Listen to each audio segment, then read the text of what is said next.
کراش هم منو کنسل کرده به خاطر اینکه این همه میکاپ داشتم واسه دیت اول. پس بیایم بریم 20 کیلو سبک شم و بهش ثابت کنم که بدون میکاپ هم خوشگلم.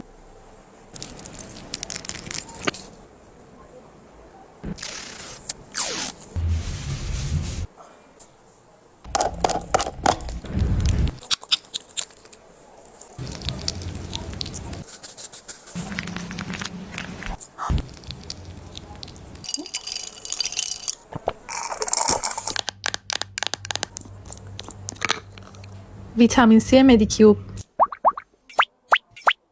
پوستتو حسابی روشن و صاف میکنه.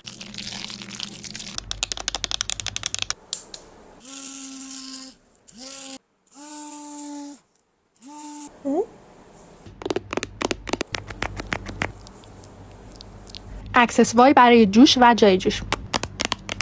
ماسک کلاژن مدیکیوب. تموم نشو لعنتی. چقدر این ماسک خوبه.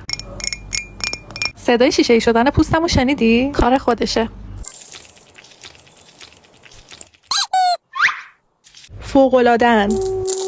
اصلا مگه میشه کره‌ای محصول پوستی بد داشته باشن؟ حالا به نظرتون دوباره به کراشم پیام بدم بریم دیت منو بدون میکاپ ببینه یا کلا بلاکش کنم؟ نظر شما چیه، با میکاپ یا بدون میکاپ؟ محصول پوستیای بی‌نظیرم که توی ویدیو هم استفادهشون کردم از پیجی که تگ کردم میتونین تهیه کنین. قیمتشون خیلی مناسبن و همشون هم اورجینال و درجه 1.